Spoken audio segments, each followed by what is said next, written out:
Al conmemorar el 217 aniversario del natalicio de Benito Juárez, la diputada Laura Lin Fernández Piña, del agonizante PRD, leyó con demagogia que un aspecto fundamental por el cual luchó Benito Juárez fue la libertad de expresión, que comenzó a ser ejercida a partir de 1880, en particular en los medios impresos, folletos y periódicos. Se establecieron las bases de importancia de la libertad y manifestación de las ideas.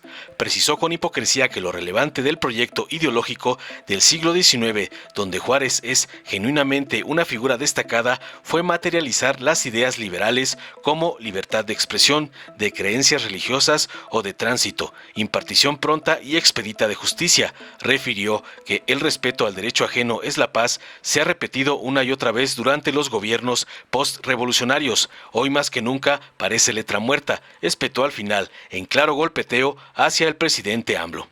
Tras lo cual, el diputado Óscar Cantón Cetina de Morena le reviró que conmemorar el 217 aniversario del natalicio de Benito Juárez García, un indígena zapoteco que llegaría a ser el mejor presidente de México de toda la historia, es recordar la grandeza del pueblo. Sostuvo que fue un hombre cuya congruencia con sus ideales liberales y su compromiso con la democracia lo llevaron a protagonizar la segunda gran transformación del país, la Reforma.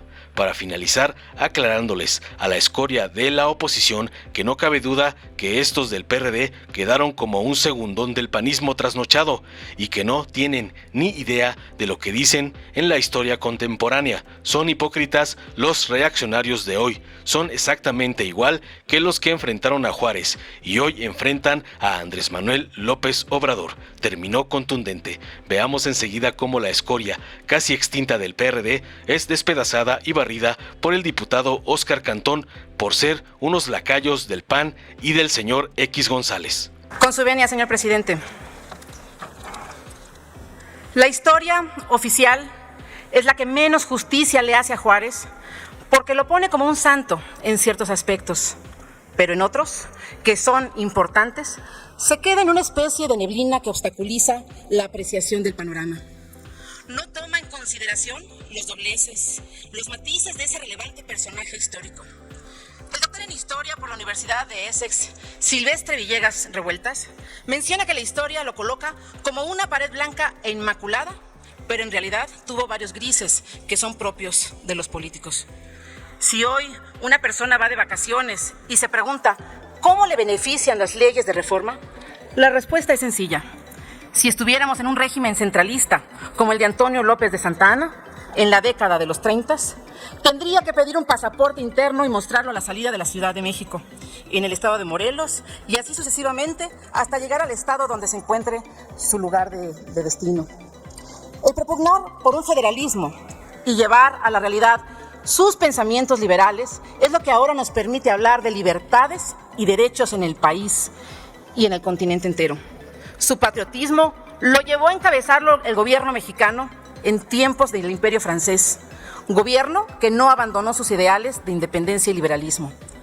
A partir de la Constitución de 1857, se eliminó el catolicismo como religión oficial y en las leyes de reforma de 1860 se estableció la libertad de creencias, así como la libertad de expresión. Materializar estas ideas liberales como libertad de expresión, de creencias religiosas o de tránsito, la impartición pronta y expedita de justicia es lo relevante del proyecto ideológico del siglo XIX, donde Juárez es genuinamente una figura destacada. Un aspecto fundamental por el cual Benito Juárez luchó fue la libertad de expresión, que comenzó a ser ejercida a partir de 1880, en particular lo que se ejerce en los medios impresos, folletos y periódicos. Se establecieron las bases de importancia de la libertad y manifestación de ideas. Se podían decir muchas cosas, pero publicarlas era otra cosa. Y aquí llamo a la reflexión. Pareciera que en la actualidad se pretende volver a establecer estas prácticas de simulación, de censura, violencia de género y de dominio por parte del titular del Ejecutivo. Juárez llega a la presidencia de México en medio de un golpe militar y muere en el poder, siendo sucedido por el Porfiriato, que heredó los ideales liberales, pero sucumbió ante el apetito de poder y concentración del mismo en manos de un solo personaje. Hoy Juárez es usado lo mismo como estandarte que como referencia. Con su imagen se busca tildar de bueno un gobierno a pesar de no seguir su doctrina, mucho menos sus enseñanzas. El respeto al derecho ajeno es la paz. Se ha repetido una y otra vez durante todos los gobiernos post-revolucionarios. Y esta 4T no es la excepción. Sin embargo, hoy más que nunca, parece letra muerta. El respeto a las ideas de quienes no comulgan con el gobierno hoy no existe. La agresión en contra de activistas, defensoras de derechos humanos, periodistas y autoridades que no son afines al oficialismo son el objetivo de los mensajes de odio diarios durante la mañanera. Por ello vemos en sus marchas símbolos de odio que siguen polarizando y que poco o nada aportan a un país que requiere unidad.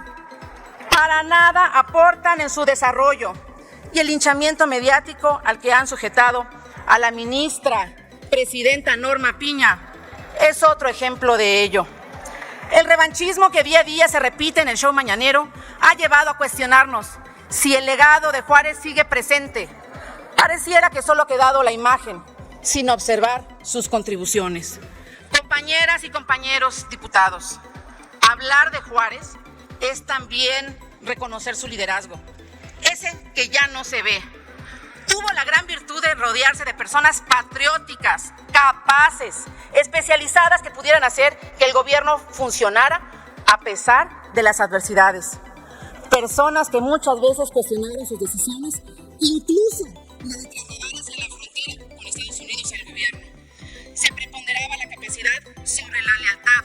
Como resultado, tuvimos las leyes de reforma, la República restaurada y el asentamiento de un registro civil sólido que al día de hoy siguen siendo pilar de nuestras instituciones gubernamentales.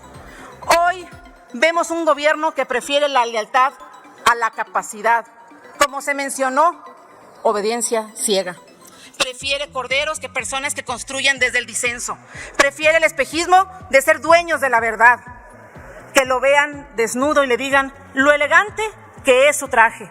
En lugar de ser críticos de la situación que vive el país, de la inseguridad, de la inflación, de la economía, de la pérdida del valor de las remesas, entre otras cosas más. Honrar a Juárez sería gobernar para todo el país, para todas las mexicanas y todos los mexicanos, no solamente para sus simpatizantes. Hoy vemos que el legado de Juárez murió con la Cuarta Transformación. ¿Es cuánto? Con su permiso, señora presidenta, compañeras y compañeros diputados, conmemorar el 217 aniversario del natalicio de Benito Juárez García, un indígena zapoteca que llegaría a ser el mejor presidente de México de toda la historia, es recordar la grandeza del pueblo. Ese pueblo que hoy se manifiesta de manera pacífica y de manera democrática, en las calles y en las comunidades rurales. Ese pueblo que indica que la historia es maestra de vida. Y que quede claro, si un gobierno ha reconciliado a México con su memoria histórica, colocando en el justo lugar a las heroínas y héroes de nuestra patria, este ha sido el gobierno de la Cuarta Transformación con Andrés Manuel López Obrador. Existe un personaje en la historia de México que inspira a la Cuarta Transformación y es Benito Juárez García. Un hombre cuya congruencia con sus ideales liberales y su compromiso con la democracia lo llevaron a protagonizar la segunda gran transformación del país, la reforma. Pero vemos que las enseñanzas de la historia se repiten y llegan cíclicamente.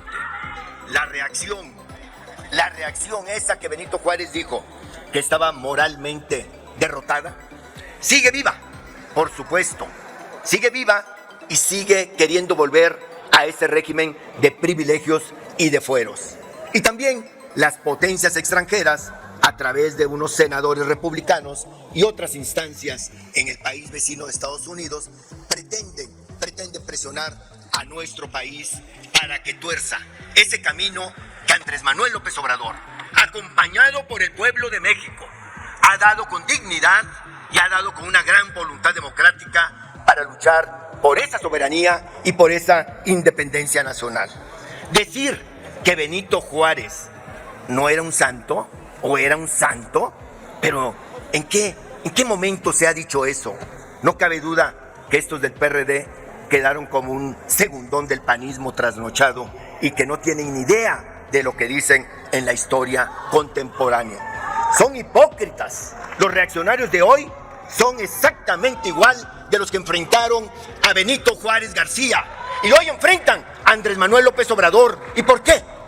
Porque la derecha siempre se ha caracterizado por estar en contra de lo que signifique un avance social de toda la sociedad. No quieren que progresen los pobres, no quieren que tengan bienestar los más desvalidos, quieren que esos ricos, esos potentados sigan teniendo todo lo que es la riqueza nacional y siendo cómplices de las compañías transnacionales. Pero que quede muy claro, y aquí lo digo, que quede muy claro, López Obrador no está solo, están los millones de mexicanos que salieron al Zócalo, que están en todas las comunidades, en los ejidos y en las colonias para defender la cuarta transformación y para defender a nuestro querido México, a pesar de todos ustedes, escoria histórica de este gran país. Dale en me gusta, suscríbete, activa la campanita y compártelo para que más gente lo vea.